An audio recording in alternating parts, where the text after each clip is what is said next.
McGraw-Hill Text Films presents The Trouble with Women.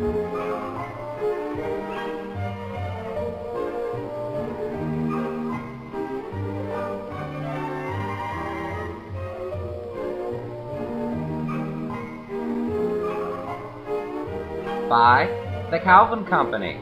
They're good people.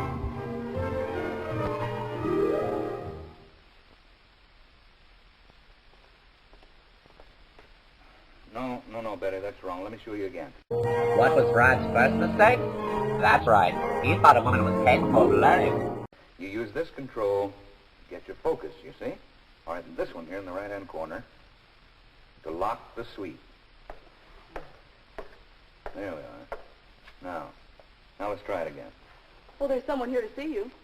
Are you Mr. Bradshaw, the foreman? Yes. Mr. Donnelly up in personnel said for me to give you this card. I'm your new bearings inspector. Uh-oh. Another woman. Oh? Oh, well, now, I'll be with you in just a minute. No, one at a time. Well, I'll be back later to go over this with you, Betty. Just in the meantime, do the best you can. Someone didn't listen. Would you follow me, please? Sure. Just have a seat here. I'll be back shortly.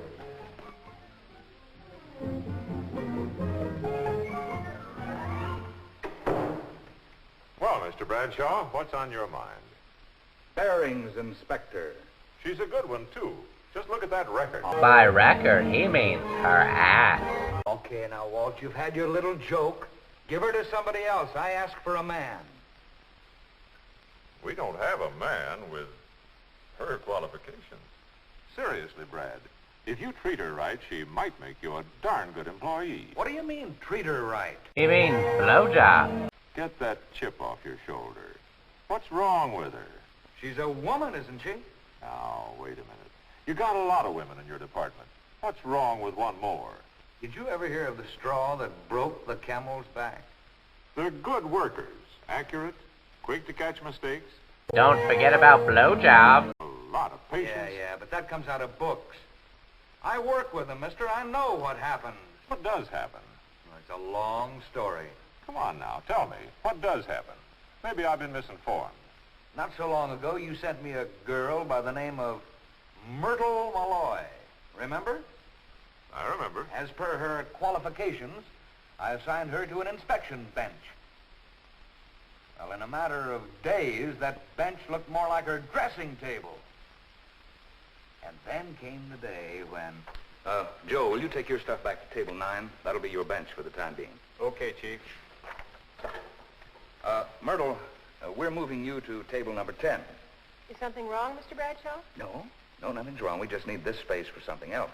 If Brad had shown some backhand, she wouldn't be quite as lippy. Well, I sure hate to give it up. It's been a nice place to work. The light's good here, and it's nicely situated right in the middle of things.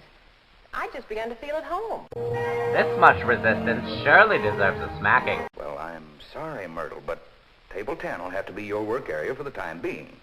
You mean there's liable to be another change? There's always that possibility.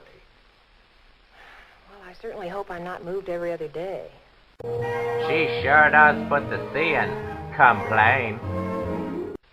With man, no trouble at all. Tell him what you want and he does it. But with Myrtle, a little move is a big production. Okay. Now, wait a minute. You asked me, now let me tell you. Now, here's another problem.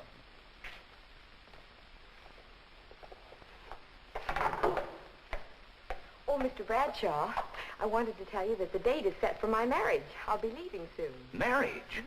I thought you just got engaged. Well, I told you about it 6 months ago. We were only waiting till we could find a place to live. 6 months ago. Today's modern women move much faster. Oh, brother. Well, how soon are you leaving? Well, the end of next week. Well, that'll really put us in a bind around here. It takes time to break in a relief, girl. Yes, I know it does. I wondered. Why didn't you say something? I didn't realize you were getting married right away. Another perfect opportunity to give a girl a knuckle sandwich. Well, I'm sorry, Mr. Bradshaw, but I really thought you knew. We've all been talking about it. Okay, Brad. But how many blushing brides do you have? Besides, what's all this got to do with Dolly, the new girl? She's already married. And she's... Rate it. Blowjobs. You know what I was doing when this new girl came in a few minutes ago? It better have been getting a blowjob, Brad. No. I was trying to cope with one of the biggest problems of all, Walt. Now, in your books, it comes under the general heading of absenteeism among women employees. Sometimes ovaries prevent a woman from showing up to work. Yesterday, I spent an hour and a half teaching one of our girls what she needed to know in order to start on the oscilloscope today. This morning, she isn't here, so I had to use somebody else. I don't think the girl we got on it now ever pick it up, so I'll probably have to find somebody else. Question. All these things you've been talking about, marriage, absenteeism, personality problems, aren't they really just a part of life? Part of a woman's life, maybe. But I can remember the good old days when there were all men in my department. White men. And we didn't have these problems. You didn't have the production output you've got now either. Look, Brad, you've got a new bearings inspector who happens to be a woman. You need someone, and there isn't a man available. It seems to me that whether the gal adds up to trouble or not is pretty much up to you. That's why a good manager knows when to hit a bitch.